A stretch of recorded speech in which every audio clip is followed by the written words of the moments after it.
বাচ্চারা আল্লাহর ওয়াস্তে বাবা তোমরা ডিস্টার্ব করো না। আমি একটা কথা বলবো, যদি আপনারা রাখেন তো আমার মনে হয় খুব ভালো হবে। বাচ্চাদেরকে এক সাইডে করে দিয়ে বড় বড় সামনে চলে আসে, বাচ্চারা এক সাইডে হয়ে যায়। এদিকটা এসো, মা দিকে এসো, সামনে চলে এসো। বড় বাচ্চা যত রয়েছে সব মা দিকটা এসো, বড় যত পিছনে সব সামনে এসো, এসো।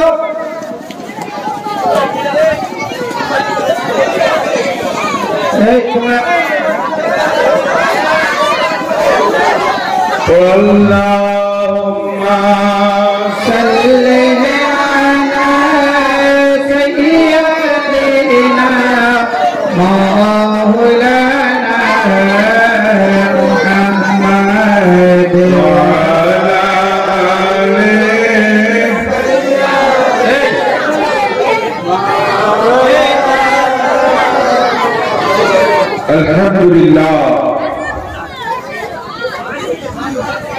الحمد لله الذي أبدع الأخلاق والأرضين والصلاة والسلام على من كان نبيا وآدم بين الماء والطين وعلى آله الطيبين والطاهرين وأصحابه الكريم والتابعين رضوان الله تعالى عليهم أجمعين. أما بعد فأعوذ بالله من الشيطان الرجيم ببركة بسم الله الرحمن الرحيم. سبحان الذي أسرى بعبده ليلا من المسجد الحرام إلى المسجد الأقصى صدق الله العظيم وصدق رسوله النبي الكريم ونحن على ذلك لمن الشاهدين والشاكرين والآمنين والموقنين والمطمئنين والحمد لله رب العالمين.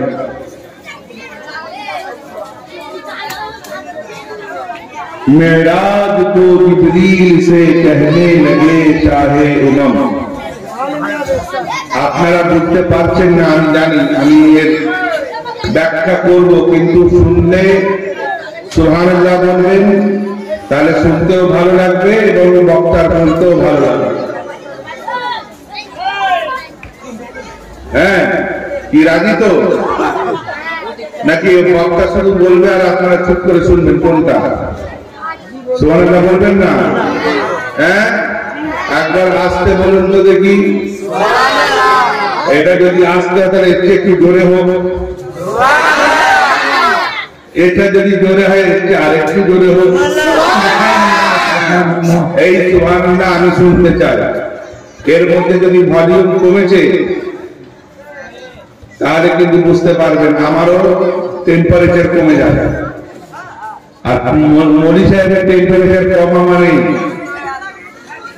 ইঞ্জিনের তেল কমলে গাড়ি কি হবে? এখন তো টোটোর যুগ না, টোটোর ব্যাটারির পাওয়ার কমে গেলে কি হয়? গাড়ি ধরে চলে না আসতে, ঠিক আছে? আর যদি ব্যাটারি থাকে ফুল, করবে না কেউ ভুল, কি তাই না?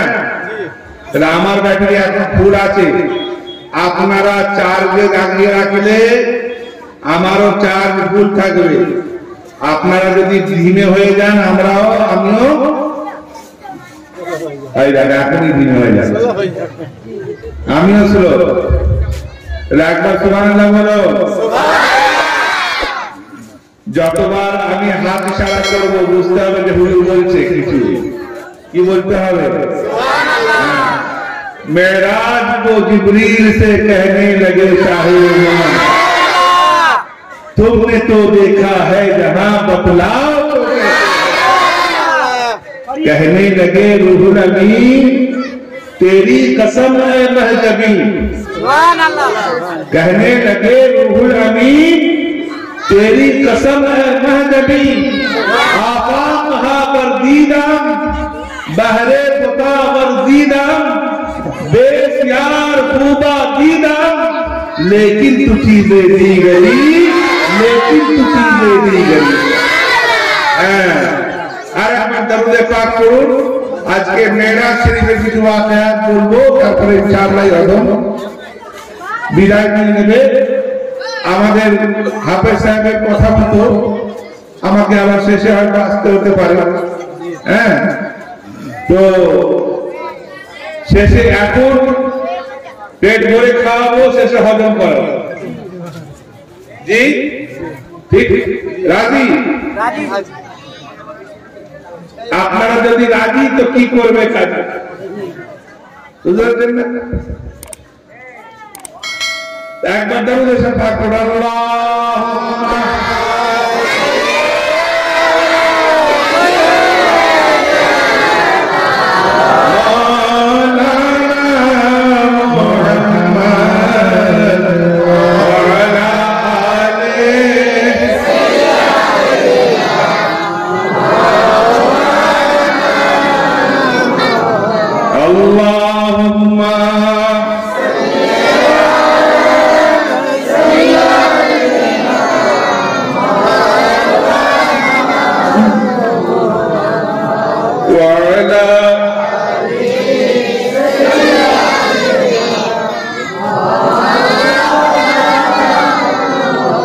দেখেন ভাই, আপনার এই কথাগুলো বাচ্চারা চোখ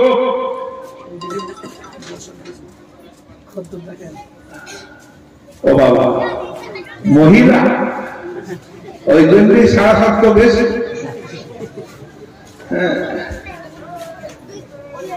আমি একটা কথা বলছি বাবা, আপনারাও শুনুন, শুনলে অনেক কিছু শিখতে পারবেন, আর চেঁচালে কিছু শিখতে পারবেন না। আচ্ছা একটা কথা বলি, যুবকরা একটু ভালো বুঝবেন, এই দিক থেকে লাগিয়ে দাও না, দাঁড়িয়ে হবে। যদি আপনাদের কারোর সঙ্গে সাক্ষাৎ করার কোন নির্ধারিত টাইম বলে দেওয়া হয় যে অমুক টাইমে অমুক জায়গায় রাত্রের অন্ধকারে তোমার সঙ্গে সাক্ষাৎ করব, তো বলুন তো সেই প্রেমিক সেই প্রেমিকার সাক্ষাতের অপেক্ষায় ঘুমোবে নাকি জেগে থাকবে? হ্যাঁ, আর একটু বলবেন তো। আর আমি বলবো, আপনারাও বলবেন, হ্যাঁ, তবেই কিন্তু মজা হবে, নাহলে কিন্তু সাজা হবে। তাহলে জেগে থাকবে তো? আচ্ছা বলুন তো, আমার রাসূল পাকের প্রেমিককে, আল্লাহর প্রেমিককে রাসূলুল্লাহ, তাই না? তো যদি আল্লাহর সঙ্গে রাসূলুল্লাহ সাক্ষাৎ করার সময় নির্ধারিত হয়ে যায় যে অমুক রাত্রিতে আল্লাহর সঙ্গে সাক্ষাৎ হবে, তো রাসূল পাক সাল্লাল্লাহু আলাইহি ওয়াসাল্লাম কি ঘুমিয়ে থাকবেন নাকি জেগে থাকবেন? জেগে থাকবেন তো। আর রাসূল পাক সাল্লাল্লাহু নিচে ওই বাতাসটা আসলেই হবে, নিচে দিয়ে তিনটে চারটে ইট দিয়ে দাও, তাহলেই হবে, পড়ে যাবে। তো বাবু এবার হয়েছে কি, রাসূল পাক সাল্লাল্লাহু আলাইহি ওয়াসাল্লাম আল্লাহর দিদার করবেন, সেই জন্য তিনি তানার আজওয়াজদের কাছে না থেকে রাত্রি যাপন করছেন কোথায়? হযরত উম্মে আইয়ুব। বিরাট বক্তা তো,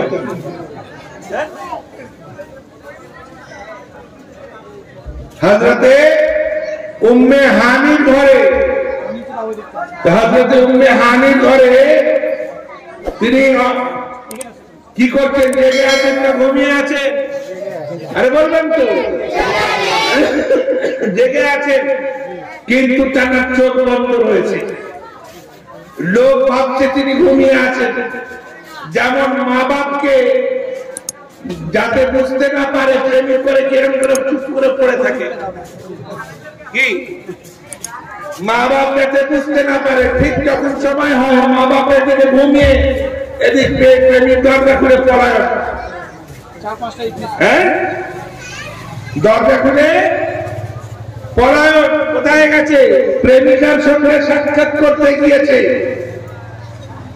তো ভাই, দুনিয়ার প্রেমের যদি এই অবস্থা হয়, তো আল্লাহর প্রেমের অবস্থা কি হবে? হ্যাঁ, তো ভাই হযরত উম্মে হানির ঘরে চোখ বন্ধ করে তিনি নিজের বিছানায় আরাম করছেন। সারা দুনিয়া মনে করে নিয়েছে যে আমার রাসূল তো ঘুমিয়ে গিয়েছে, কিন্তু আল্লাহু আকবার, রাসূলের চোখ বন্ধ রয়েছে কিন্তু তার অন্তরচক্ষু জাগ্রত রয়েছে। বলো সুবহানাল্লাহ, সুবহানাল্লাহ। এবার হয়েছে কি, হযরত জিবরাইল আলাইহিস সালাম তিনি এসেছেন, আসার পরে দেখছেন যে চোখ দুটো বন্ধ রয়েছে কিন্তু তারাকে ডাকার সাহস পাচ্ছেন না। ফর দা এক্সাম্পল, আজকে আমি বক্তব্য করার জন্য স্টেজে এসেছি, তাই না? খোদা না খাস্তা যদি আমি মসজিদে শুয়ে ঘুমিয়ে পড়তাম তো আমাকে ডাকতে গেলে কি বলতেন? এরকম বলতেন, কি গায়ে আস্তে আস্তে হাত দিতেন, তাই না? যখন চোখটা খুলতাম তখন বলতেন যে হুজুর আপনার বক্তব্যের সময় হয়ে গিয়েছে, কি তাই তো? কিন্তু জিবরাইল আলাইহিস সালাম একটু বেশি আদব করছেন এবং চুপ করে দাঁড়িয়ে রয়েছেন।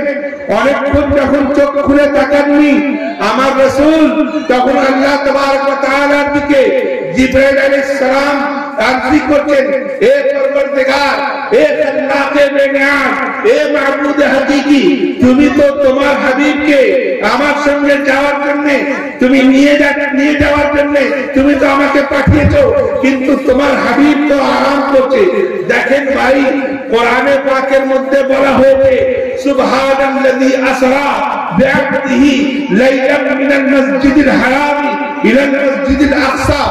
বেরাদারানে মিল্লাতে ইসলামিয়া, অনেকে বলে কি আল্লাহ তাবারক ওয়া তাআলা রাসূল পাক নাকি তিনি চাকর ছিলেন, মাআযাল্লাহ। চাকরের জন্য কোনদিন আসরা শব্দ ব্যবহার, আসরা মানে কি জানেন? বেড়াতে নিয়ে যাওয়া, বেড়াতে নিয়ে যাওয়া। আচ্ছা ভাই, চাকরকে বেড়াতে নিয়ে যাওয়া হয় না, চাকরকে কাজ করতে নিয়ে যাওয়া হয়, আর আপনকে বেড়াতে নিয়ে যাওয়া হয়। আরে হ্যাঁ বলবেন তো? হ্যাঁ, চাকরকে এই জন্যই নিয়ে যাওয়া হয় যে তুই খাটবি, আর আপনকে এই জন্যই নিয়ে যাওয়া হয় তুমি আমার সঙ্গে বেড়াবে, আমি তোমাকে বেড়াতে নিয়ে যাবো, এখানে ঘোরাবো ওখানে ঘোরাবো, এই জায়গাটা দেখাবো ওই জায়গাটা দেখাবো। তো কোরআনে পাকের মধ্যে এই যে হাফেজ সাহেব রয়েছে ভাই, এরাকে জিজ্ঞাসা করবেন, কোরআনে পাকের মধ্যে আছে সুবহানাল্লাযী আসরা, পবিত্র সেই জাত যিনি সায় করাতে নিয়ে গিয়েছেন। আসরা কোথা থেকে কোথা পর্যন্ত? মিনাল মসজিদিল হারাম ইলাল মসজিদিল আকসা, মসজিদে হারাম থেকে মসজিদে আকসা পর্যন্ত। এবার হয়েছে কি, চিন্তা করার বিষয় আছে। আল্লাহ তাবারক ওয়া তাআলা তো পাঠিয়ে দিয়েছেন কিন্তু ডাকা হচ্ছে না, ডাকতে পারছেন না, চুপ করে আদবের সঙ্গে দাঁড়িয়ে রয়েছেন। অনেকক্ষণ অতিবাহিত হয়ে গেছে, আমার হাবিব উঠছে না। এ পরওয়ারদিগার, এখন কি করব? বলে এ জিবরাইল, শোনো শোনো, আজকের দিনের জন্য তো আমি তোমাকে তৈরি করেছিলাম, তোমাকে চোখ দুটো তৈরি করেছিলাম আজকের দিনের জন্য। আচ্ছা, কর্পূর দেখেছেন ভাই? কর্পূর, হ্যাঁ, কর্পূর ঠান্ডা না গরম? হ্যাঁ, ঠান্ডা। কর্পূর হাতে নেবেন, তার উপরে আগুন লাগিয়ে দেবেন, উপরে আগুনটা জ্বলবে কিন্তু নিচেরটা গরম হবে না। উপরে আগুন লাগিয়ে দেবেন, উপরটা জ্বলবে কিন্তু নিচেরটা গরম হবে না, কারণ কর্পূর হচ্ছে ঠান্ডা। আর জিবরাইল আলাইহিস সালামের চোখ দুটো আল্লাহ কর্পূর দিয়ে তৈরি করেছিল। বলো একবার জোরে বলো সুবহানাল্লাহ। এই যে দিনে হয়ে যাচ্ছে, কি বলছে? দিলে হলেই কি হবে? হ্যাঁ, আমারও দিলে হয়ে যাবে রে ভাই। আপনাদেরকে যতবার বলবো সুবহানাল্লাহ বলুন, সুবহানাল্লাহ। শুধু আমার ফায়দা নয়, আপনাদেরও ফায়দা। এক সুবহানাল্লাহতে আগের বারে বলেছিলাম না, ওই স্কুল মাঠের জলসায় এক সুবহানাল্লাহ কত নাকি? 7-9-63 630টা নাকি? হ্যাঁ, 630টা কমসে কম। এই 630টা নেকি নিতে ইচ্ছে কার কার হচ্ছে না? হাত তুলুন তো দেখি। এই দেখেন, হ্যাঁ, সবার হচ্ছে তো, নেকি নেওয়ার ইচ্ছে হচ্ছে তো। নেকি নেওয়ার যখন ইচ্ছে হচ্ছে, সুবহানাল্লাহ বলার ইচ্ছে কার হচ্ছে না বলুন তো দেখি। সুবহানাল্লাহ বলার ইচ্ছে হচ্ছে তো? একবার এই দেখেন, এই হলো আমার গফফার বাবা। হাত তবলিগ হাত সুন্নি ও বলে, ও আমাকে বলে, আমার সাথে যখন থাকে তখন বলে আব্বা আপনার লোক, আমাকে আব্বা বলে, আমি আপনার লোক। আবার যখন আমাদের কাছ থেকে চলে যায় তখন আমি তবলিগ। সব দিকেই আছে, চলবে। যাই হোক, সুবহানাল্লাহ বলবেন, আপনাদের ফায়দা হবে। তো ভাই, হযরত জিবরাইল আলাইহিস সালামকে চোখকে কি দিয়ে তৈরি করা হয়েছে? এই দেখো বাচ্চারা মনে বলে পড়েছে, কি দিয়ে তৈরি করা হয়েছে? কর্পূর দিয়ে। আর কর্পূর হচ্ছে ঠান্ডা। রাসূলে পাকের কদমে পাকে আজ যে আমরা কদম বুসি করি, এই জিবরাইল আলাইহিস সালামের সুন্নাত, বলুন সুবহানাল্লাহ। হ্যাঁ, তো ভাই আল্লাহ তাবারক ওয়া তাআলা বললেন যে তোমার চোখ দুটো আমার রাসূলের কদমে লাগিয়ে দাও। একবার বলে বলবেন না? যখন চোখ দুটো লাগিয়ে দিয়েছে, পায়ে ঠান্ডা অনুভব করেছেন। যখনই ঠান্ডা অনুভব করেছেন তখন রাসূলে পাক বুঝতে পেরেছেন এবার তো আমার ডাকার পরওয়ানা চলে এসেছে, আমার মেসেজ এসে গিয়েছে, আমাকে যেতে হবে। চোখ খুলে তাকাচ্ছেন জিবরাইল, ইয়া রাসূলুল্লাহ, আল্লাহ তাবারক ওয়া তাআলা আপনাকে ডেকেছেন। আচ্ছা বলুন তো, এতদিন পর্যন্ত জিবরাইলের মাধ্যম দিয়ে কি আল্লাহ রাসূলের পাকের সঙ্গে কথোপকথন করেননি? হ্যাঁ, হাদিসে কুদসির মাধ্যম দিয়ে কি কথোপকথন করেননি? তাহলে পার্সোনালি ডাকার মানেটা কি হলো? পার্সোনালি ডাকার মানেটা হলো, এ আমার হাবিব, তুমি তোমার আস্তানাকে, তোমার জায়গাকে একটু ভালো করে দেখে নাও। এই জায়গাটা তোমার, আমি তো তোমাকে দিয়ে দিয়েছি। জান্নাত তো তোমার, মাকামে মাহমুদ তো তোমার, কাউসার তো তোমার, সমস্ত কিছু তো তোমাকে দিয়ে দিয়েছি। কিন্তু তুমি একবার দেখে নাও যে ঠিকভাবে আমি তোমার জন্য তৈরি করেছি। কি কি জিনিস কমি আছে আমাকে বলবে, আমি সেগুলোকে পূর্ণ করে দেবো। আমার কাছে আবেদন রাখবে, আমি পূর্ণ করবো। এমন একটা দিন আসবে যেদিন তুমি যা চাইবে আল্লাহ তোমাকে দিয়ে দেবে। হ্যাঁ, আল্লাহ তোমাকে এত দেবে যে তুমি রাজি হয়ে যাবে। রাসূলে পাক উঠলেন, ওঠার পরে তিনি ওযু করলেন। ওযু করার পরে একটা জন্তু, আপনারা দেখবেন যে অনেকের বাড়িতে একটা ছবি দেওয়া থাকে, গলা থেকে উপর পর্যন্ত হচ্ছে মহিলা, তার দুটো ডানা রয়েছে, আর নিচেরটা হচ্ছে ঘোড়ার মতো, যার নাম দিয়েছে বর্রাক। ওইটাকে বর্রাক মনে করা হচ্ছে হারাম। ওটাকে বর্রাক মনে করা হচ্ছে, নিচে লেখা থাকে বর্রাক বলে, কিন্তু ওটাকে বর্রাক মনে করা হচ্ছে হারাম। কারণ বার্ক মানে হচ্ছে বিদ্যুৎ, বারকুর মানে হচ্ছে বিদ্যুৎ, আর বর্রাক মানে হচ্ছে বিদ্যুৎ জনিত সওয়ারি, বিদ্যুৎ দ্বারা তৈরি একটা সওয়ারি। এবার বিদ্যুৎ দ্বারা তৈরি সওয়ারি, জিবরাইল আলাইহিস সালাম কাউকে কি বলেছেন যে এইরকম? রাসূলে পাক কি কাউকে বলেছেন এইরকম? তা তো বলেননি। তাহলে তোমরা কি করে জানলে এইরকম?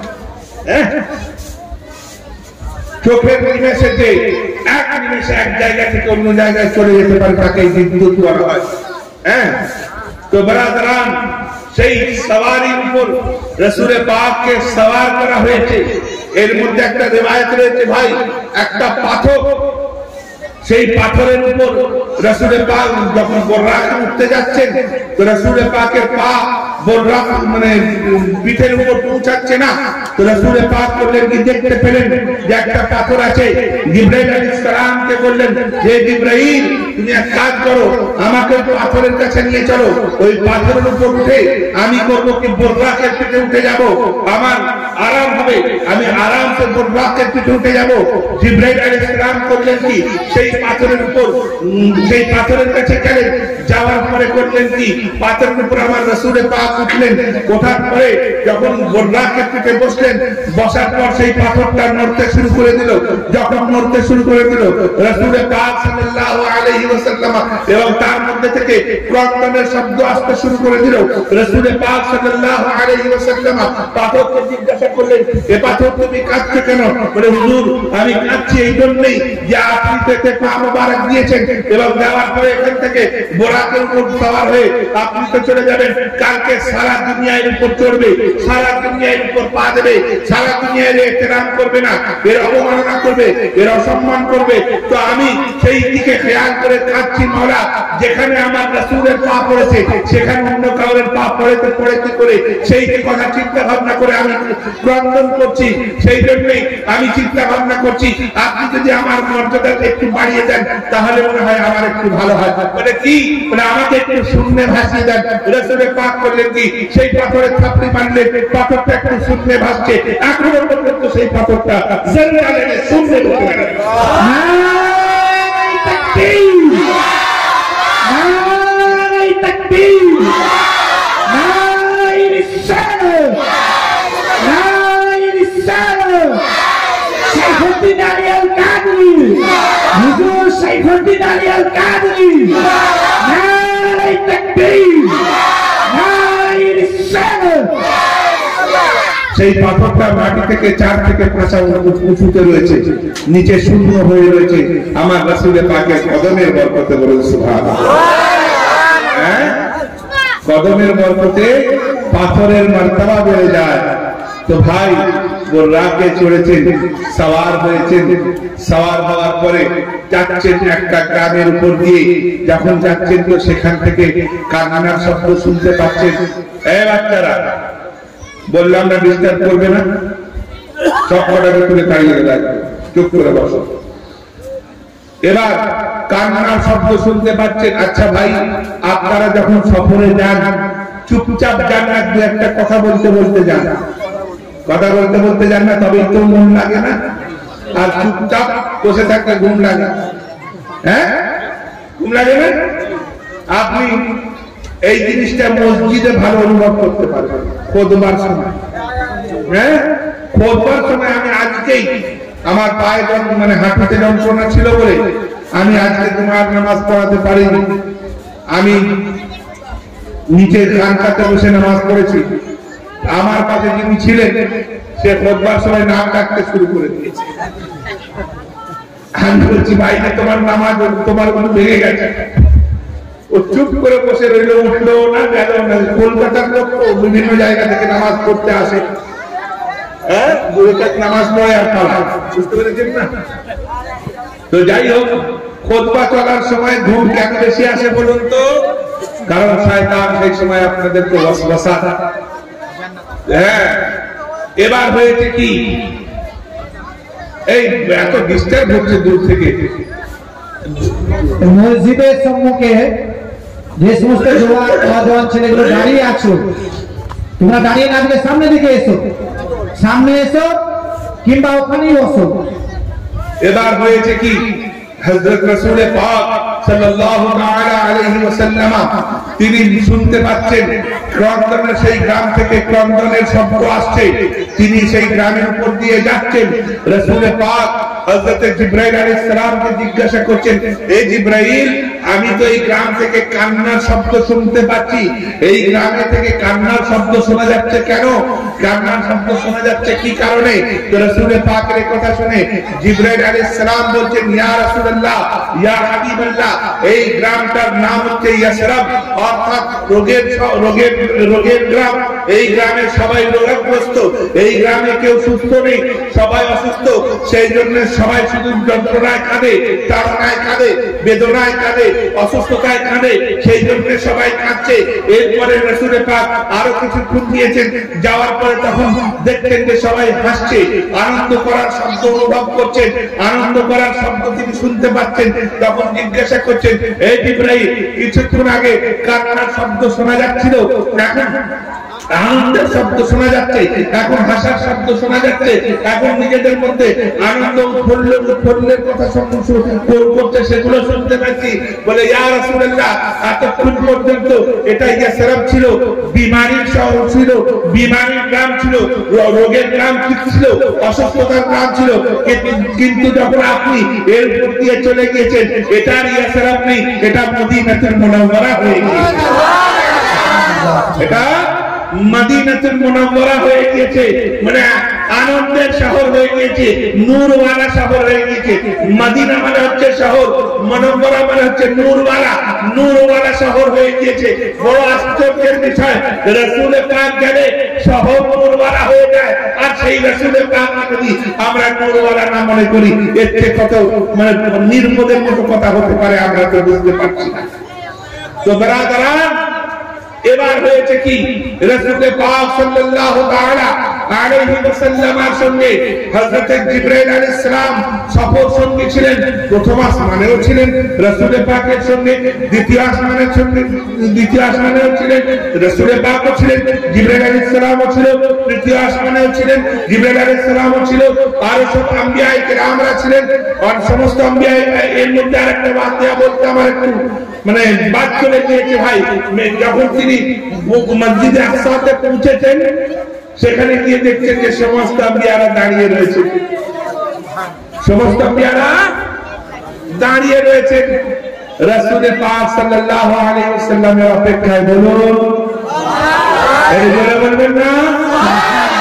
আচ্ছা বলুন তো, এখানে ধরুন আপনারা আম মানুষ আছেন, কিন্তু যদি এখানে সবাই মাওলানা সাহেব দাঁড়িয়ে থাকে, বসে থাকে কোন একটা বিশেষ মাওলানার জন্য, তাহলে সেই মাওলানার শান বেশি না যারা বসে আছে তাদের শান বেশি? যে আসবে, যেমন ধরুন এখানে যারা আছেন, আমি একটা এক্সাম্পল দিচ্ছি, যারা আছেন তারা সবাই মুহাদ্দিস, মুফাসসির, মুদাক্কিক, মুহাদ্দিস, হাফিজ, কারি, মাওলানা, আল্লামা, মুফতি সব রয়েছেন, কিন্তু তবুও সবাই অপেক্ষায় রয়েছেন। কেন না? হয়তো কোন একজন বিশেষ ব্যক্তি আসবেন, তার মানে কি, তারা জানে আমি মুহাদ্দিস হতে পারি, কিন্তু ইনি মুহাদ্দিসের বাপ, যিনি আসছেন উনি মুহাদ্দিসের বাপ। আমি মুদাক্কিক হতে পারি, ইনি মুদাক্কিকের বাপ। আমি আল্লামা হতে পারি, ইনি আল্লামাতুত তাহাত। এবার হয়েছে কি, সমস্ত আম্বিয়ায়ে কেরামরা দাঁড়িয়ে রয়েছেন। কেউ হযরত আদম আলাইহিস সালাম এই কথা বলছেন না যে আমি তো সমস্ত মানব জাতির বাপ, আসো আমি নামাজটা পড়িয়ে দিই। হ্যাঁ, হযরত নূহ আলাইহিস সালাম এই কথা বলছেন না, আমাকে সামিয়ে আদম বলা হয়, আমি নামাজটা পড়ে দিই। হযরত মুসা আলাইহিস সালাম এই কথা বলছেন না, আমি খলিলুল্লাহ, আমি নামাজটা পড়িয়ে দিই। হযরত ইসমাঈল বলছেন আমি জবিহুল্লাহ, আমি নামাজটা পড়িয়ে দিই। মুসা কলিমুল্লাহ, আমি নামাজটা পড়িয়ে দিই। ইব্রাহিম খলিলুল্লাহ, আমি নামাজটা পড়িয়ে দিই। না, তারা জানেন আমরা মুক্তাদি হয়ে এসেছি, ইমামের অপেক্ষায় রয়েছি। ইমাম আসবে, ইমাম নামাজ পড়াবে। রাসূল পাকের আগমন হয়েছে, কাউকে জিজ্ঞাসা করলেন না, সোজা ইমামের জায়গায় দাঁড়িয়ে গেলেন আর নামাজের নিয়ত করে নিলেন। সুবহানাল্লাহ, নামাজের নিয়ত করে নিলেন, সবাই তার পিছনে মুক্তাদি হয়ে গেলেন। তাহলে আনা খাতামুন নবিয়্যিন লা নবিয়্যা বা'দি, আমি সর্বশেষ নবী, আমি খাতিমান নূহ, আমার পরে কোন নবী আসেনি, আসবে না। তো বারাদান মিল্লাতে ইসলামী সপ্তম আসমান পর্যন্ত গিয়েছে। যাওয়ার পরে একটা মাকাম এসেছে, যে মাকামটাকে সিদরাতুল মুনতাহা, লা মাকাম। আপনারা অনেকে কওয়ালি শোনেন না? কওয়ালি, হ্যাঁ, सर ला मका से तलब हुई, सुए मुंतहा वो चले नबी, कोई हद है उनके उरूज की, बलदल गुलाब कमाल। सर ला मका से तलब हुई, ला मका থেকে তারাকে তলব হয়েছে। সুরে মুনতাহা বচনে নবী সিদরাতুল মুনতাহাতে তিনি যেতে লাগলেন। তো বরাদরান মিল্লাত ইসলামিয়া যখন সিদরাতুল মুনতাহায় পৌঁছালেন, ধরুন আমি হাফেজ সাহেবকে আমার হাফেজ সাহেব আমাকে এই মসজিদ পর্যন্ত নিয়ে এলো। মসজিদের গেটে এসে বলছে যে হুজুর আমি আর যেতে পারবো না। আপনারা বলবেন কি রে বাবা, মসজিদ পর্যন্ত এলো আর মসজিদের ভিতরে ঢুকতে পারছে না, তাহলে হাফেজ সাহেবের কোনো দোষ আছে? না হলে হুজুর যদি মসজিদের ভিতরে যায়, নাহলে হুজুরের পাশ করে হয়তো বম টম রাখা রয়েছে, সেটা জানে, হয়তো মারা প্ল্যান রয়েছে, কিছু একটা ব্যাপার হয়তো হুজুর যায়, দেখ আমি যাবো। এখানে হুজুরও মাটির তৈরি, হাফেজ সাহেবও মাটির তৈরি। আর যদি মসজিদে কোন রকম কিছু না থাকে, তাহলে হুজুর যদি বলে যে আচ্ছা আমি যাচ্ছি, হাফেজ সাহেব চলো তুমি চলো, তো তখন বলবে যে ঠিক আছে হুজুর চলুন আমি যাচ্ছি। আর যদি আমি যাই আর হাফেজ সাহেব যদি থাকে, তো বলবো হুজুর যদি যেতে পারে আমিও তো যেতে পারি, অসুবিধা কি আছে? বুঝছেন তো? দেখো ভাই, জিবরাইল আলাইহিস সালাম সিদরাতুল মুনতাহাতে আসার পরে রাসূল পাককে বললেন স্টপ, আমার আর যাওয়ার কিচ্ছু নেই, আমি আর যেতে পারবো না। আই উইল নেভার গো, আমি কখনোই যেতে পারবো না। কেন? তুমি জমিনে আমার সঙ্গে ছিলে,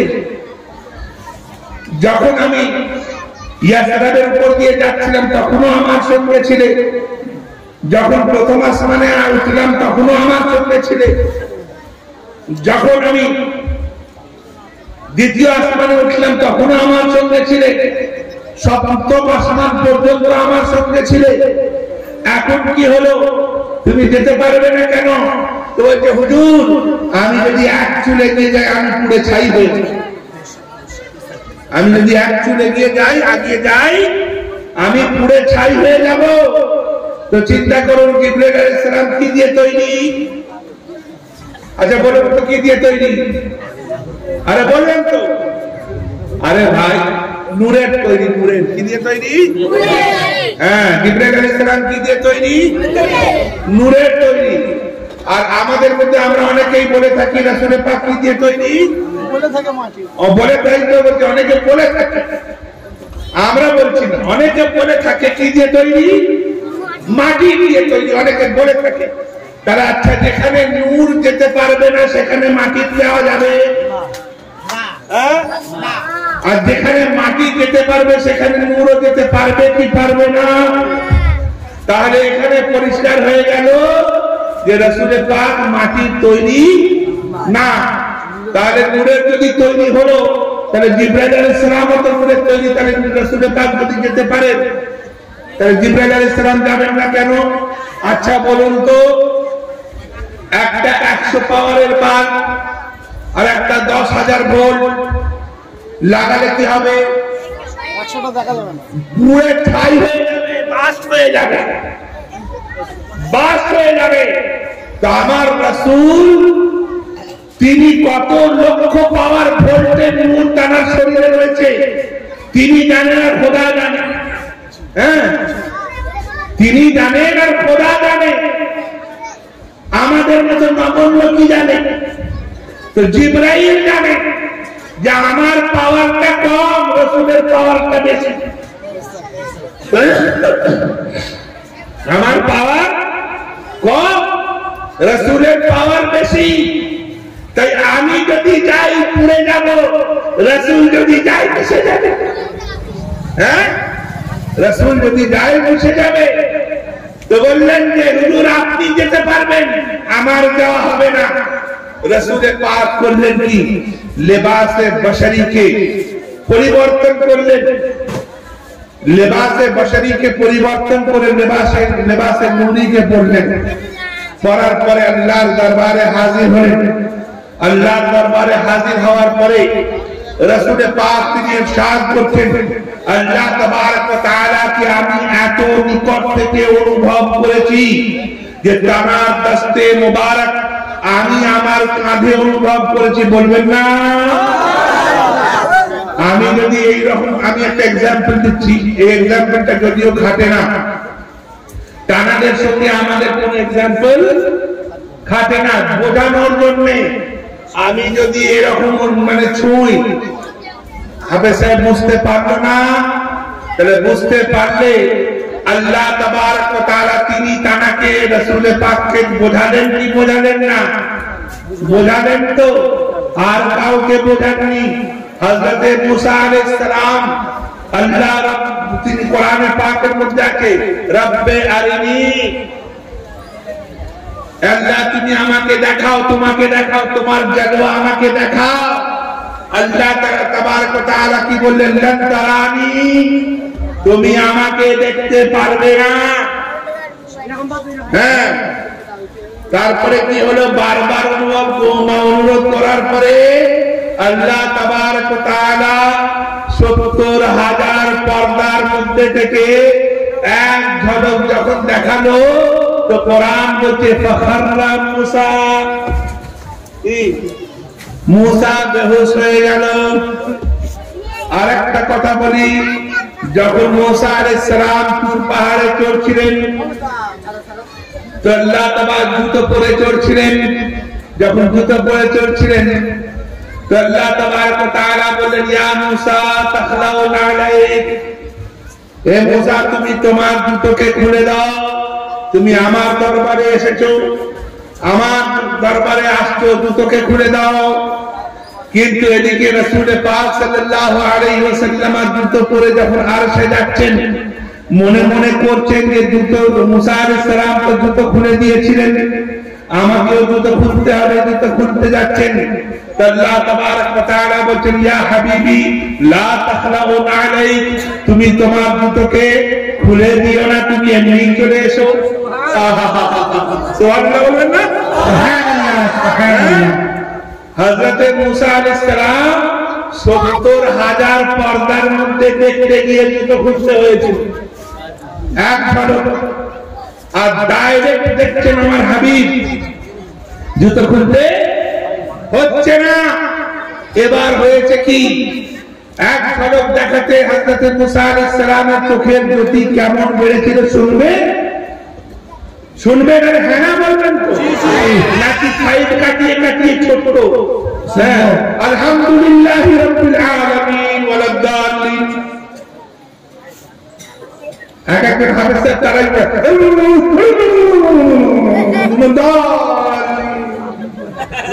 আমি প্রমাণ করিয়ে দেবো না। শোনো, আমি পড়াই হরফ বোঝা যায়। একজন মালদার একজন হাফেজ সাহেব আছেন, ওনার নাম শফিউর রহমান মুশিদি, মালদার শফি, ওর শামপুরে পড়াতো। হাফেজ সাহেব পিছনে থেকে ধরতে পারবেন, আপনারা তো আম মানুষ, আপনারা ধরতে পারবেন না, কিন্তু একজন হাফেজ সাহেব, দুজন হাফেজ সাহেব থাকে, তারা ধরতে পারবে। তাহলে কেরকম করে বুঝতে পেরেছেন না? তো তাকে সেই জন্য পাঠ দেওয়া হয়েছে। এখন হাফেজ সাহেব পড়ান খুব সুন্দর, একজন বিহারি হাফেজ সাহেব আছেন, পড়ান তাড়াতাড়ি পড়ান, কিন্তু দাঁড়িয়ে শুনতে হবে। এবার কথা হচ্ছে, আমি ওই রকম সাইড কাটিয়ে যাবো নাকি পুরাটা শুনবেন? শুনবেন তো। হযরত মুসা আলাইহিস সালামের চোখে যদি কতটা বেড়েছিল জানেন? আচ্ছা বলুন তো, এখানে দাঁড়িয়ে থেকে ওই অন্ধকারে কিছু দেখা যাচ্ছে?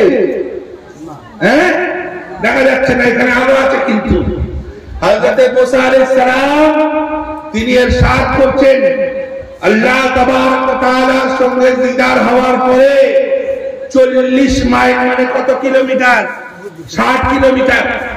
৪০ মাইল দূরে কোন কালো পাথরে যদি অন্ধকার রাত্রিতে কোন কালো পিঁপড়ে বসে থাকতো, তিনি দেখতে পেতেন। বলবেন না?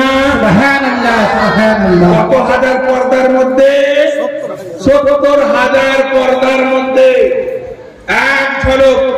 তাহলে এক ঝলক দেখাতে তার চোখের জ্যোতি এত যদি বেড়ে যায়, আমার রাসূল কি করলেন? ডাইরেক্ট দেখলেন। হ্যাঁ, আমার রাসূল ডাইরেক্ট দেখলেন। আরে ভাই, ডাইরেক্ট যখন দেখলেন, আর ডাইরেক্ট সে সেই দেখতে পারবে যার মধ্যে ডাইরেক্ট দেখার পাওয়ার। আপনারা অনেকে দেখেছেন না, যারা ইলেকট্রিক মিস্ত্রি হয়, চালু লাইনে কাজ করে। কি চালু লাইনে কাজ করে না? তার মানে কি, ওদেরকে লাইন কিছু ক্ষতি করতে পারে না। ওরা সেটাকে নিজের বডির সঙ্গে সইয়ে নিয়েছে। তো ভাই, এটা 440 যদি নিজের বডিকে সইয়ে নিতে পারে, তো আমার রাসূল সমস্ত মাখলুকাতের শ্রেষ্ঠ, তানার যে কত পাওয়ার রয়েছে, সেই পাওয়ারটাকে তিনি যদি আমাদের উপর প্রয়োগ করে দেন, আমরা তো ধ্বংস হয়ে যাব। সূর্য কি দিয়ে তৈরি ভাই? বলুন। এটা হচ্ছে বৈজ্ঞানিক কথা রে বাবা। সূর্য আগুন দিয়ে তৈরি, সূর্য হচ্ছে আমার রাসূলের নূর দিয়ে তৈরি। বলুন, বলেন না? বলুন, আমার রাসূলের নূর দিয়ে তৈরি। তা আমার রাসূলের নূর দিয়ে তৈরি। আচ্ছা বলুন তো, খোদা না খাস্তা এই সূর্যটা যদি মাটিতে নেমে যায়, কি অবস্থা হবে বলুন তো? কি হবে? পুড়ে ছাই হয়ে যাবে। তা আপনাদের মনে প্রশ্ন জাগছে না, রাসূলে পাক তো আমাদের মাঝখানে ছিলেন, আমরা পুড়ে ছাই হলাম না কেন? কি প্রশ্ন জাগা উচিত তো? রাসূলে পাক আমাদের মধ্যেই ছিলেন, কিন্তু আমরা পুড়ে ছাই হইনি। এই জন্যই ছাই হইনি, রাসূলে পাককে পর্দার মধ্যে আমাদের মধ্যে পাঠানো হয়েছিল।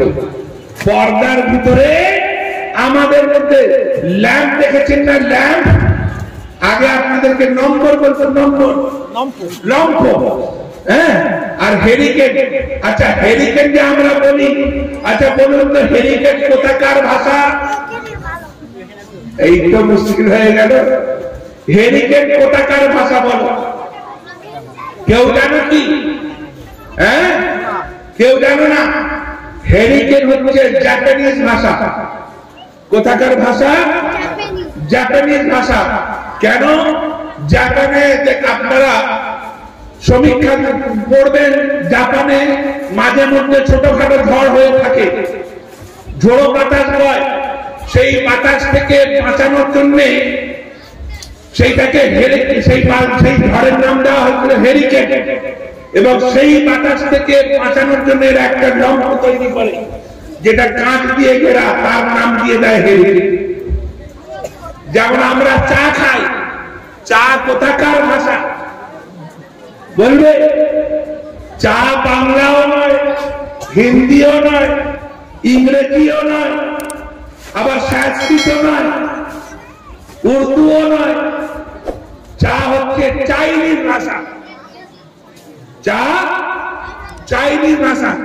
তাহলে আপনাদের মনের মধ্যে তো প্রশ্ন জাগতে পারে, চায়ের বাংলা কি? কি এই যে চায়ের বাংলা কি? কেউ কি জানেন? কেউ কি জানেন? না, চায়ের বাংলা হচ্ছে দুধ চিনি মিশ্রিত স্বাস্থ্যবর্ধক। চায়ের বাংলা হচ্ছে দুধ চিনি মিশ্রিত স্বাস্থ্যবর্ধক।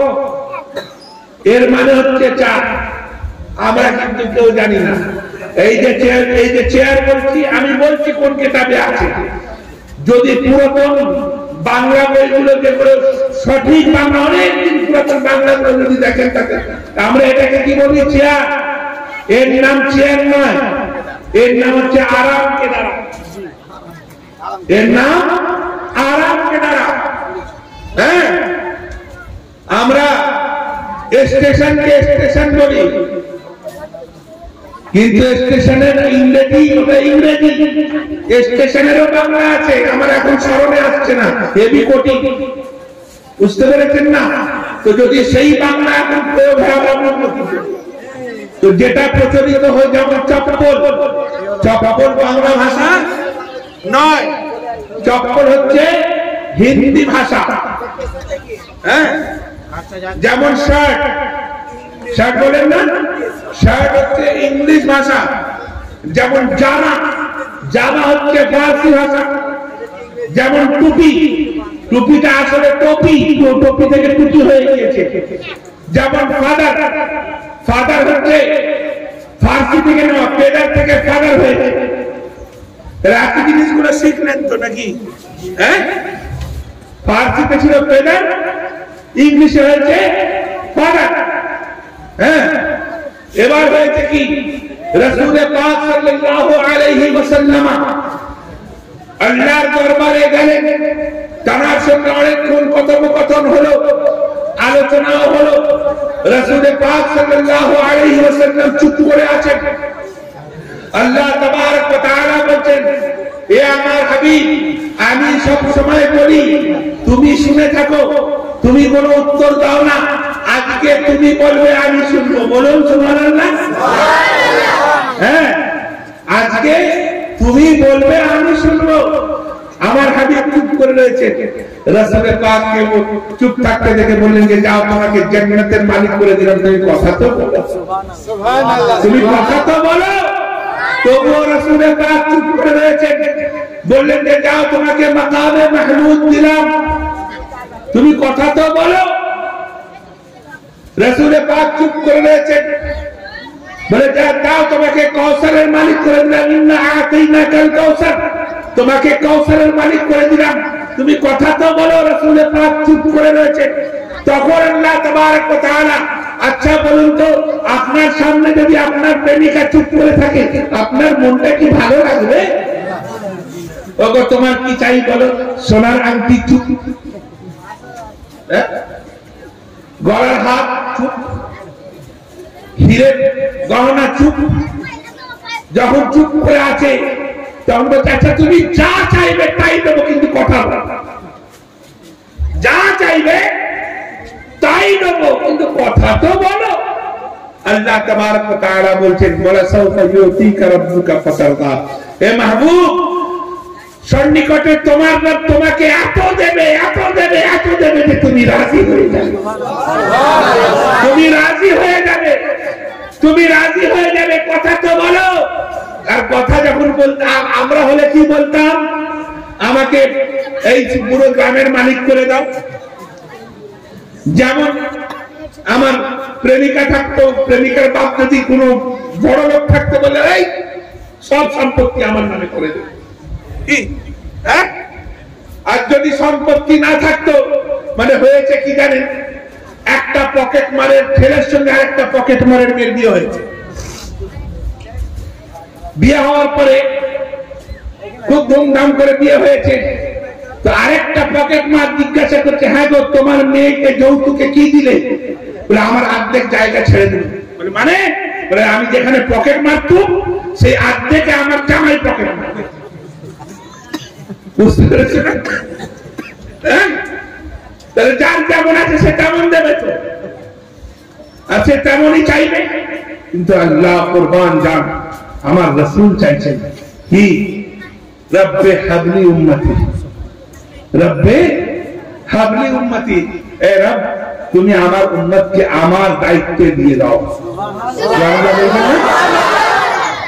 আমার উম্মতকে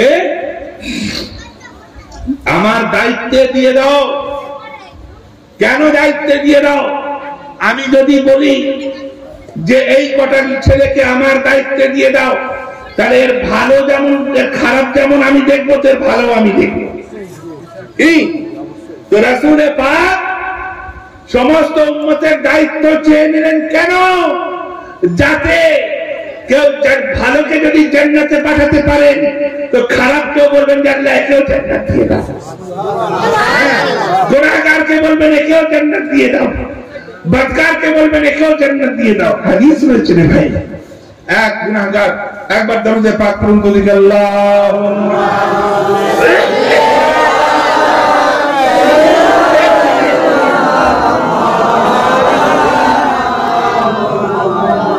وعلى آله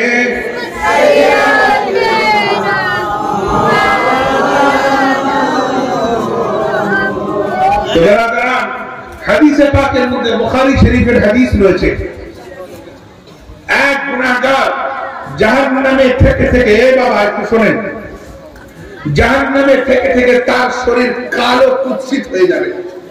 আচ্ছা দেখবেন ভাই, যে ইটের ভাটায় কাজ করে কিংবা কোন লোহার ভাটিতে কাজ করে, সে তার রং ফর্সা থাকলেও কালো হয়ে যায়।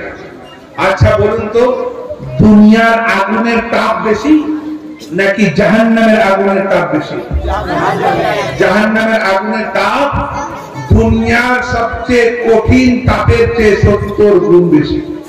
কত বেশি? 70 গুণ বেশি। তাহলে সেখানে যদি কেউ থাকে, তাহলে তার কি অবস্থা হবে বলো তো? তাকে কি আর চেনা যাবে? হ্যাঁ, তাকে তো চেনা যাবে না।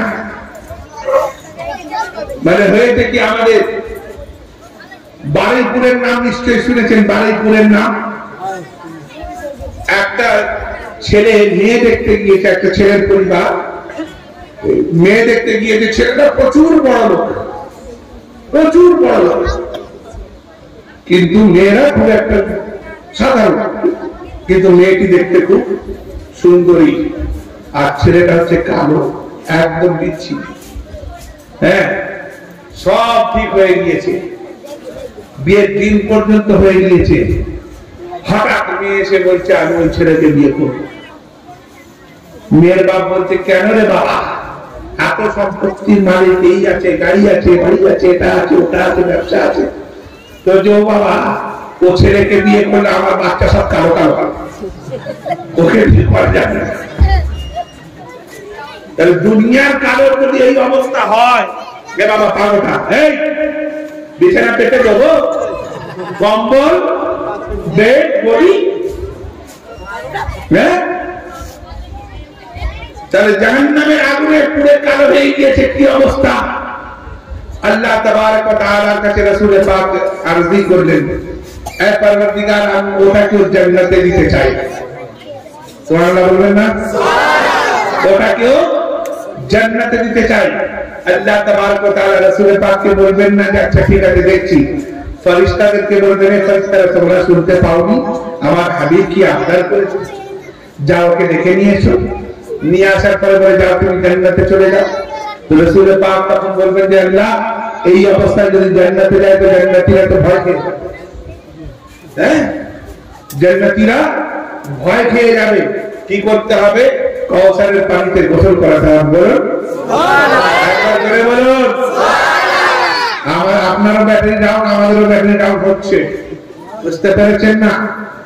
তো হয়েছে কি, গোসল যখন করানো হবে, করানোর পরে সেই লোকটা একদম চকচক হয়ে যাবে, বলবেন না? আরে ভাই, যখন সুবহানাল্লাহ বলেন তখন যদি না বলেন তো মজা কোথায়? নালে মৌলানা সাহেবের বউ মরে গেলে সুবহানাল্লাহ বলবেন? হ্যাঁ, এই দেখো জফর বুঝতে পেরেছে। এই দেখো, তো এবার হয়েছে কি, জান্নাতে বলছে এবার জান্নাতে চলে যাও। যখন জান্নাতের দরজায় পা দিয়েছে, পা দিয়ে আবার বের করে দিয়েছে। ফেরেশতারা জিজ্ঞাসা, জান্নাতের দরবার জিজ্ঞাসা করছে কি ব্যাপার, তুমি পা বের করে নিলে কেন? তো বলবে যে আচ্ছা আমাকে কতটুকু জান্নাত দেওয়া হয়েছে একটু বলো তো শুনি। তো আরে বাবা, যতটুকু পেয়েছো শুকরিয়া করো, জিজ্ঞাসা করে করবে কি? তো যে না শুনি না, আমাকে কতটুকু জান্নাত দেওয়া হয়েছে। তো আল্লাহ এ জানতে চাইছে যে না একে কতটুকু জান্নাত দেওয়া হয়েছে। তো আল্লাহ তাবারক ওয়া তাআলা তখন বলছেন ফেরেশতাদেরকে, ওকে বলে দাও পৃথিবী দেখেছে, পৃথিবী, তো বলে পৃথিবী যত বড় তার 10 গুণ দেওয়া হয়েছে। বলবেন না? 10 গুণ দেওয়া হয়েছে। তো তখন বলছে 10 গুণ এইটুকু? কে বলছে? সেই জান্নাতি বলছে এইটুকু। বলে আমরা যদি পৃথিবীর এক কোণা পেয়ে যাই, আমরা কি বলবো? বিরাট। আর পৃথিবীর 10 গুণ পেয়ে বলছে এইটুকু। যাই হোক, তো বলছে আমি এই জান্নাত নেব না, আমি এই জান্নাত, এইটুকু জান্নাত আমার কি হবে? আল্লাহ তাবারক ওয়া তাআলা তিনি নারাজ হয়ে যাননি, কারণ আমার রাসূলে পাক উম্মত, আমার রাসূলের উম্মত নারাজ হয়ে যাননি, তিনি বলছেন যে ঠিক আছে, আমি জানি আমার হাবিবের উম্মতের আকাঙ্ক্ষাটা একটু বেশি, চাহিদাটা বেশি, ডিমান্ডটা বেশি, এক্সপেকটেশনটা একটু বেশি। বলে তাহলে কি হবে? বলে ওকে পা তো রাখতে বলো, নিজের ডান পাটা রাখলে, তো বলছে ডান পাটা রাখো, বলে রাখলে কি হবে? তো বলছে যতটা দেওয়া হয়েছে ততটা আরো 10 গুণটা দেওয়া হবে। এবার বলবেন না সুবহানাল্লাহ? একটা পৃথিবীর 10 গুণ দেওয়া হলো, তার 10 গুণ দেওয়া হলো, তাহলে একটা পৃথিবীর কত গুণ দেওয়া হলো? 100 গুণ। হ্যাঁ, 10 কে 10 দিয়ে গুণ দিলে 100 গুণ। তো চিন্তা করুন আমার রাসূলের পাকের পাওয়ার কতটুকু। এবার হয়েছে কি, যখন কথোপকথন হয়ে গিয়েছে, হয়ে যাওয়ার পরে এবার আল্লাহ তাবারক ওয়া তাআলার কাছ থেকে মানে জান্নাতে গিয়েছেন, জান্নাতে ঘুরে বেড়াচ্ছেন আর বলছেন যে এই হুরটা অমকের জন্য, ওই হুরটা অমকের জন্য, ওই হুরটা অমকের জন্য। এটা হচ্ছে এই চুপ, এটা হচ্ছে আবু বকর সিদ্দিকের জন্য, এটা উমরে ফারুকের জন্য, এটা ওসমানে গনির জন্য, এটা হচ্ছে তালহার জন্য, এটা হচ্ছে জুবাইরের জন্য, এটা অমক সাহাবীর জন্য, এটা অমক সাহাবীর জন্য। ঘুরেদের যে রানী ছিল সে তো মনে মনে খুশি হচ্ছে, কারণ তার নাম একবার রাখছে না, সে ভাবছে হয়তো রাসূলের পাক আমাকে নিজের কাছে রেখে নেবেন, আমাকে নিজের কাছে রেখে নেবেন। সবার জন্য যেন যখন হুর ঠিক করা হয়ে গিয়েছে, তখন সে জান্নাতের হুরের রানীকে ডেকে বলছেন, এই রানী তুমি এদিকে এসো। এসেছেন, আসার পর খুব আনন্দিত, খুব খুশি। তো তখন বলছে, জানো তোমাকে কার জন্য রেখেছি? তোমাকে কার জন্য রেখেছি তুমি জানো? তো বলছে কার জন্য? ইয়া রাসূলুল্লাহ, না আমার বেলালের জন্য রেখেছি, আমার বেলালের জন্য রেখেছি। তো বলছে, তখন এনার মুখটা কুঁচকে গিয়েছে। বেলাল এত কালো, আমি দেখতে ভালো, কি করে হলো? মুখ কুঁচকে গিয়েছে। রাসূলের পাক বুঝতে পেরেছেন, বলে শোনো, এ তো আমি পছন্দ করেছি, বেলাল যদি একবার নো বলে দেয় তোমার কাউরের জবাবকে বুঝবে না তুমি। আমি পছন্দ করেছি, বেলাল যদি বলে নো তুমি গো। বুঝতে পেরেছেন না? তখন ক্ষান্ত হয়েছে, তখন শান্ত হয়েছে। চিন্তা করুন, সমস্ত ঘুরেছেন, একটা নহর দেখতে পেয়েছেন, সেই নহরের ধারে, আমি তাফসীরের উপর বয়ানের তাফসীর করছি, সেই নহরের ধারে সুন্দর সুন্দর মণিমাণিক্য রয়েছে, দুটো নহর মানে বয়ে যাচ্ছে। তো আপনারা কোরআনে পাকের মধ্যে পড়েননি লুলু ওয়াল মারাজান? পড়েননি? কবি আইয়া আলা রাব্বিকুমা তুকাজ্জিবান পড়েননি? কি কি গো পড়েননি? পড়ে না পড়ে শুনেছেন তো? বলে মেয়ের বিয়েতে কিছু দাও না দাও, কোরআন শরীফ দিতে হবে, কেন? তাকে তুলে রাখার জন্য, কসম খাওয়ার জন্য। কি মেয়েরা কোরআন শরীফ দিয়ে কসম খায় না? এই এত মোটা ধুলো, যখন পেরেছে কসম খাওয়ার জন্য এত মোটা ধুলো কেন রে বাবা? জিন্দেগিতে ভুলে গেছে কবে থেকে সেই বিয়ে থেকে। হ্যাঁ, তো পড়িনি, শুনেছি তো। হ্যাঁ, লুলু বলা হয়েছে হযরতে ফাতেমাতুজ জাহরাকে। লুলু মানে হচ্ছে মুক্তা, আর মারজান মানে হচ্ছে দুটো নহর। সেই দুটো নহর বলতে একটাকে বলা হয়েছে হযরতে হাসানকে, একটা বলা হয়েছে হযরতে হুসাইনকে। বলবেন না সুবহানাল্লাহ? একটা হযরতে হাসানকে বলা হয়েছে আর একটা হযরতে হুসাইনকে বলা হয়েছে। ব্রাদারানে মিল্লাতে ইসলামিয়া সমস্ত কিছু দেখার পরে এবার ফিরে আসার সময় হয়ে গিয়েছে। যখন ফিরে আসার সময় হয়েছে, তো তখন আল্লাহ তাবারক ওয়া তাআলা তার হাবিবকে ডেকে বললেন, এ আমার হাবিব, তুমি তো দুনিয়ায় ফিরে যাচ্ছ, ফিরে যাওয়ার পরে তোমার মানে তোমার উম্মতরা জিজ্ঞাসা করবে যে আমার মানে রাসূল তুমি যে আপনি যে আল্লাহর দরবারে গিয়েছিলেন আমাদের জন্য কি তোফা নিয়ে এসেছিলেন, তখন আপনি কি উত্তর দেবেন? তখন বলছেন যে ইয়া পরবর্তীগারে আলম, হে মাবুদে হাকিকি, আমি কি করে বলবো যে আমি কি তোফা নিয়ে যাব? আপনি দয়া করে যেটা দেবেন আমি সেটা আমার উম্মতের মধ্যে বন্টন করে দেব। সুবহানাল্লাহ না? আল্লাহ তাবারক ওয়া তাআলা খুশি হয়ে গেলেন। খুশি হয়ে যাওয়ার পরে কি দিলেন? 50 ওয়াক্তের নামাজ।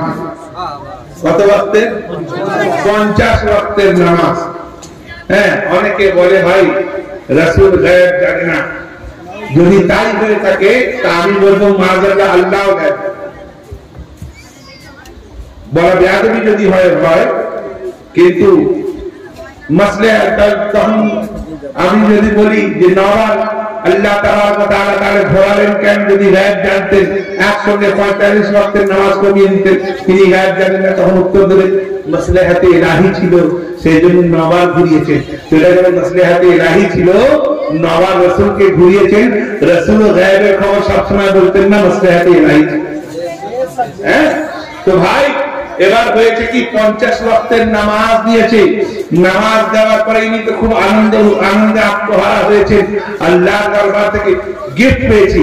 আচ্ছা বলুন, আপনি খিদিরপুরে গেলেন, বেড়াতে গেলেন, বেড়াতে যাওয়ার পরে দরবার শরীফে গেলেন, দরবার শরীফে থাকলেন, ঘুরলেন, খেলেন, ঘুমালেন, আরাম করলেন, আসার সময় আপনাকে কিছু তোফা দেওয়া হলো। বলেন মনটা আনন্দ হবে না? উৎফুল্লিত হবে না? কি দেওয়া হলো বড় কথা নয়, কে দিল সেটা বড় কথা। হ্যাঁ, কত মূল্যবান সেটা বড় কথা নয়, কার হাত থেকে এলো সেটা বড় কথা, কার মাধ্যম থেকে এলো সেটা বড় কথা। এবার হয়েছে কি, এমন তো অবস্থায় 50 ওয়াক্তের নামাজ নিয়ে আসছেন। রাস্তার মধ্যে হযরতে মুসা আলাইহিস সালামের সঙ্গে সাক্ষাৎ হয়ে গিয়েছে। হযরতে মুসা আলাইহিস সালাম রাসূলের পাককে আনন্দিত দেখে জিজ্ঞাসা করছেন, হে আমার প্রিয় হাবিব, হে আল্লাহর প্রিয় হাবিব, আপনাকে তো বড় আনন্দিত মনে হচ্ছে, আপনাকে তো বড় উৎফুল্লিত মনে হচ্ছে, আপনাকে তো বড় খুশি মনে হচ্ছে, কি ব্যাপার? আপনি কি কোনো তোফা নিয়ে এসেছেন? বলে হ্যাঁ হ্যাঁ, আল্লাহ আমাকে তোফা দিয়েছে। কি দিয়েছে? 50 ওয়াক্তের নামাজ। কার জন্য? আপনার জন্য। বলে না না, শুধু আমার জন্য নয়, আমার উম্মতের জন্য, আমার উম্মতের জন্য। বলে হে রাসূলুল্লাহ, ইয়া হাবিবাল্লাহ, হে আমার প্রিয় হাবিব, আপনি কি জানেন না আপনার উম্মতরা কমজোর, আপনার উম্মতরা দুর্বল, আপনার উম্মতরা শক্তিহীন, আপনার উম্মতরা বেশি শক্তি ধরতে পারে না, আপনার উম্মতরা বেশি শক্তি ক্ষমতা আয়ত্ত করতে পারে না, একটুতে ক্লান্ত হয়ে যায়। 50 ওয়াক্তের নামাজ পড়বে কখন? আচ্ছা বলুন তো, 50 ওয়াক্তের নামাজ যদি হতো, ফজর থেকে শুরু, নামাজ শেষ, ঘরে গিয়েছি, আবার মুয়াজ্জিন আল্লাহু আকবার, না আবার আসলাম, আবার নামাজ। আচ্ছা আপনারা আমরা চাষের নামাজ পড়ি, তাই তো? চাষের নামাজ পড়ি না? অনেকে পড়ে তো, চাষ আরবি, ইশরাক পড়ে না? ইশরাকটা আরবি, চাষের আরবি কি? চাষ হচ্ছে ফার্সি। হ্যাঁ, চাষ হচ্ছে ফার্সি, চাষের আরবি হচ্ছে দোহা, সালাতুদ দোহা। হ্যাঁ, এগুলো জানা দরকার। আমি তো চলে যাব, আপনারা শিখে যান, কি তাই না? চাষ দোহা মানে হচ্ছে সূর্য মধ্যস্থলে যাওয়ার পূর্বকে দোহা বলা হয়। সেই জন্য আপনারা পড়ানো শোনেননি, পড়ানি বলা যাবে না, শোনেননি দোহা। তো ভাই এবার হয়েছে কি, রাসূলে পাক সাল্লাল্লাহু আলাইহি ওয়াসাল্লামকে বলার পর রাসূলে পাক বলেন তাহলে কি করতে হবে? আপনি আল্লাহর দরবারে যান, গিয়ে নামাজটা একটু কম করিয়ে নিয়ে আসেন। আল্লাহর দরবারে গিয়েছেন, আল্লাহকে বলছেন যে হে পরওয়ারদিগার, তুমি 50 ওয়াক্তের নামাজ দিয়েছো, কিন্তু আমার উম্মতটা তো বড় দুর্বল, বড় কমজোর, বড় লাগল, বড় অসুস্থ, একটু যদি নামাজ কিছু কম করে দেওয়া হতো। বলে যাও 5 ওয়াক্তের কম করে দিলাম, 5 ওয়াক্তের কম করে দিলাম।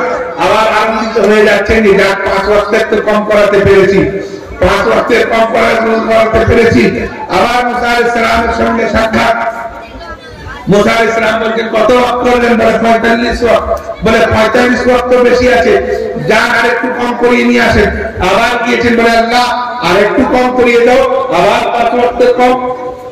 এইভাবে যেতে লাগলেন আর আসতে লাগলেন। নবার গেলেন, নবার যাওয়ার পরে 5 নাম 45 ওয়াক্তের নামাজ কম হয়।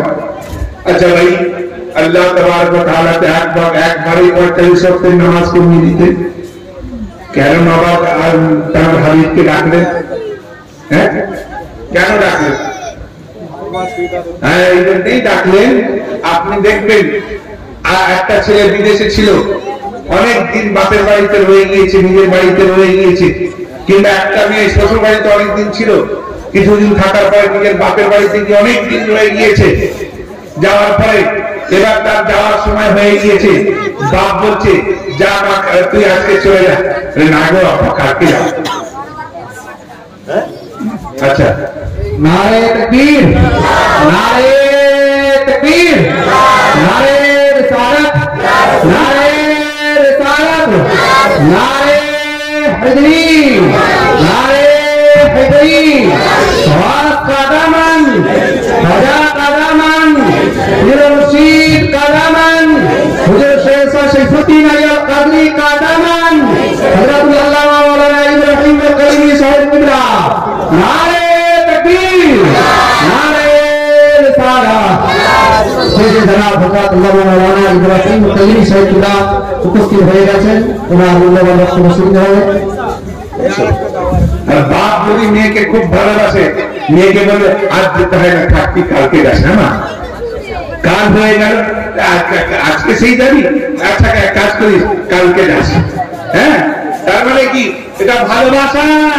তো ভাই, আল্লাহ তাবারক ওয়া তাআলা নবার রাসূলকে ডাকলেন, নামাজ কমানোর উদ্দেশ্য তো আছেই, তার সঙ্গে সঙ্গে নবার নিজে রাসূল পাকের রাসূল পাককে দেখলেন, আর রাসূল পাক নবার আল্লাহকে জিয়ারত করলেন। এদিকে হযরত মুসা আলাইহিস সালাম তুর পাহাড় থেকে 70,000 পর্দার মধ্যে এক ঝলক দেখে মনের তৃপ্তি পাননি, তাই রাসূল পাকের চোখ থেকে 10 বার দর্শন করতেন।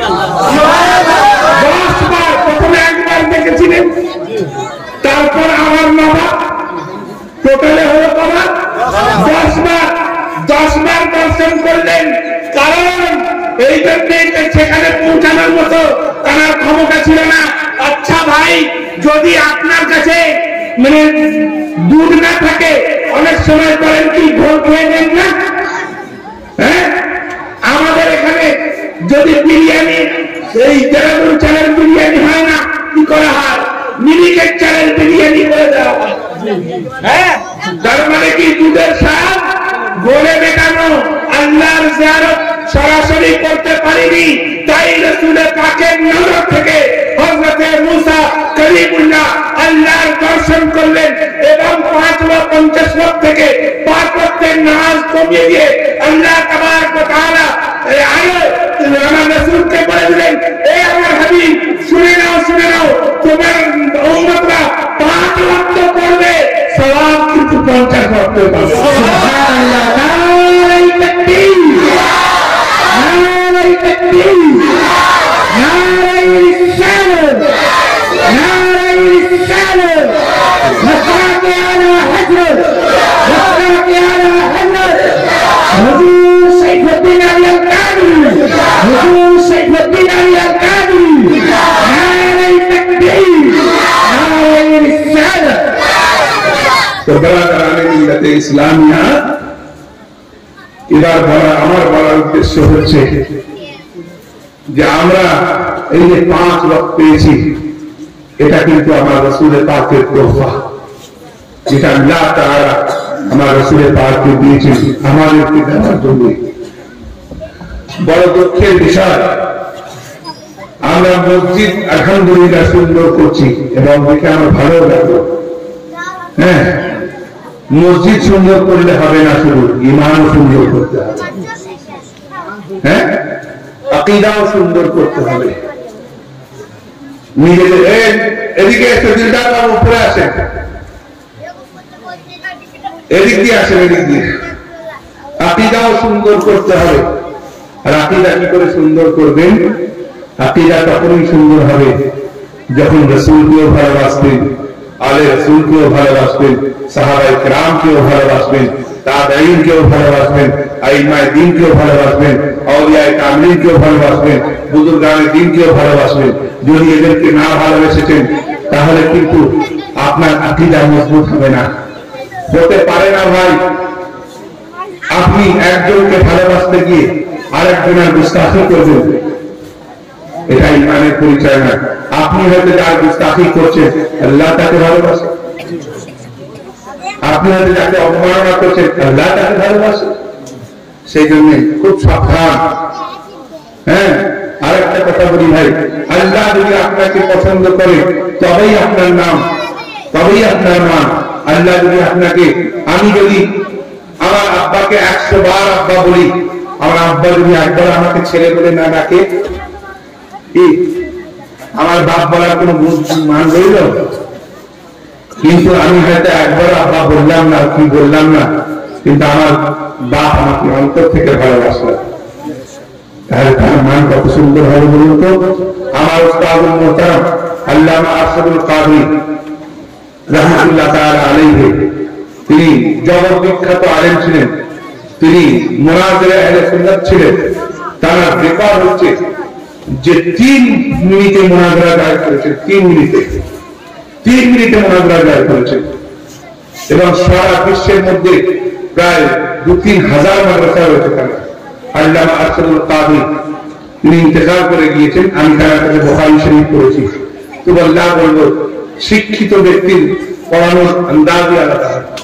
হ্যাঁ, তো যাই হোক, তিনি একটা কবিতা লিখেছেন, তুম কিসে রূপ হো বরদস্তে দুনিয়া হো যায়, तुम जिसे रूठो वो बरगश्ते दुनिया हो जाए, तुम जिसे चाहो वो खतरा हो तो दरिया हो जाए। তুমি যাকে অপছন্দ করো সে দুনিয়া থেকে বিতাড়িত হয়ে যায়, তুমি যাকে অপছন্দ করো সে দুনিয়া থেকে বিতাড়িত হয়ে যায়। কিন্তু তুমি যাকে পছন্দ করো সে যদি খতরা থাকে, মানে বিন্দু থাকে, সে সিন্ধুতে পরিণত হয়ে যায়। হ্যাঁ, সে যদি বেলাল থাকে তো হযরতে বেলাল হয়ে যায়। হ্যাঁ, সেই কালো বেলালকে কেউ পছন্দ করতো না, সবাই তাকে বেত্রাঘাত করতো। কিন্তু যখন রাসূলে পাকের কলমা পড়ে নিল, রাসূলে পাক যখন তাকে ভালোবাসতে লাগলো, সমস্ত আরবের যত মুমিন মুসলমান ছিল সবাই তাকে পছন্দ করতে লাগলো। ইসলামিয়া, সেই জন্যই বলছি যে আমাদের নিসবত হচ্ছে রাসূলে পাকের সঙ্গে, আমাদের সম্পর্ক হচ্ছে রাসূলে পাকের সঙ্গে। আর এই সম্পর্ককে যদি আমরা ঠিক করে মজবুত করে ধরে রাখি তবেই কিন্তু আমাদের ইহকাল এবং পরকাল শুধরাবে, নচেত কিন্তু সব বেকার হয়ে যাবে। तूफान नूह लाने से ए चश्म फायदा दो अश्क ही बहुत है अगर असर करे, ये किस्सा लतीफ अभी ना तमाम है, जो कुछ बया हुआ है आगाज बात था। वाखिर दावाना अल्हम्दुलिल्लाहि रब्बिल आलमीन। अस्सलामु अलैकुम ওয়া রাহমাতুল্লাহি তাআলা ওয়া বারাকাতুহু। আপনারা হয়তো মনে করছেন যে আমি বিদায় নিচ্ছি, গাড়ি নিয়ে চলে যাব, তো আর আগে যাচ্ছি না, মানে আপনাদেরকে ছাড়ছি না শহর। আর আবার অনেকেই রিকোয়েস্ট করেছিলেন যে আমাকে থাকার জন্য, কিন্তু আমার খুব অসুবিধার জন্য আমি থাকতে পারছি না। আমি কথা দিয়েছিলাম যে আমি বৈশাখ মাসে আগের বারে যেমন এসেছিলাম কোরবানির আগে, ঠিক সেইভাবে আবার আসবো ইনশাআল্লাহ। এসে 4-5 দিন থেকে আপনাদের মাঝে থাকবো ইনশাআল্লাহ। আর আপনার সত্যি কথা বলতে কি, আমি হুজুর ওয়াসে পাকের নিগাহে করম এত মুরিদ বেড়ে গিয়েছে যে কোনো জায়গায় ঠিক মতো সময় দিতে পারছি না। বাংলাদেশে যেখানে অল্প সংখ্যক মুরিদ ছিল সেখানে লক্ষাধিক মুরিদ হয়ে গিয়েছে। এবং শুধু তাই নয়, একদম ওয়াহাবিদের গড়ে জামাত ইসলামীদের 4500 জামাত ইসলামীদের গড়ে প্রায় 50 লক্ষ টাকা খরচা করে মসজিদ করেছি, প্রায় 20-25 লক্ষ টাকা খরচা করে খানকা করেছি। আবার মাদ্রাসা কায়েম করে এসছি, মাদ্রাসার নাম দিয়েছি মাদ্রাসা দারুল উলুম গুলশানের গৌসিয়া হুসাইনিয়া, দারুল উলুম গুলশানের গৌসিয়া হুসাইনিয়া এই নাম দিয়ে এসেছি। এবং আপনারা যদি কেউ আমার ফেসবুকে অ্যাড থাকেন তো আমার সঙ্গে সেই যেটা দেখতে পারেন যে তারা আজকে জুমার দিনে সেটাকে মানে প্রচারও করেছে। তো চিন্তা করুন কত সংখ্যক লোক সেটা জরুরি নয়, কত ঈমান মজবুত সেটা জরুরি। কারবালার ময়দানে একদিকে ছিল তিনটে রেওয়ায়াত হয়েছে, একটা ৮৩,০০০, একটা ৬৩,০০০, একটা ২২,০০০। ২২,০০০ও কম নয়, ৬৩,০০০ তার চেয়ে বেশি, ৮৩,০০০ তার চেয়ে বেশি। কিন্তু এদিকে ছিল কতজন?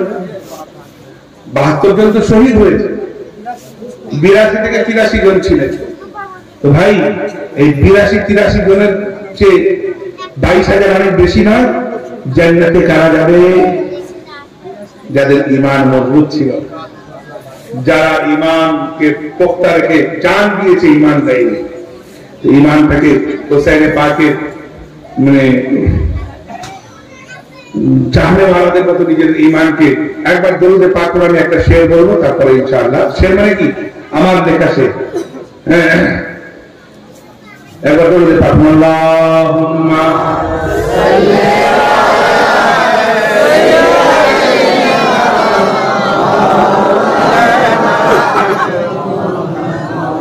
हसनैन सिफत जो बन के रहे, गर्दन भी कटे और उफ न करे। हसनैन सिफत, हसनैन माने हसन हुसैन, हसनैन सिफत जो बन के रहे, गर्दन भी कटे और उफ न करे। उस मर्द मुजाहिद के आगे शमशीरें सजदा करती है। शमशीर माने तलवार, तलवारेर धार तानाদের কাছে কিছু না, ঈমানদারদের কাছে বাকি অনেক ছিল, সময় কম। আল্লাহ তাবারক ওয়া তাআলা যদি ফের কোনদিন সময় দেয় তো ইনশাআল্লাহ আপনাদেরকে শোনাবো। আসসালামু আলাইকুম ওয়া রাহমাতুল্লাহি তাআলা ওয়া বারাকাতুহু। আমার সঙ্গে একবার বলুন, আস্তাগফিরুল্লাহ রাব্বি মিন কুল্লি যামবিন ওয়া আতুবু ইলাইহি লা হাওলা ওয়া লা কুওয়াতা ইল্লা বিল্লাহিল আলিয়্যিল আযীম। আসসালামু আলাইকুম।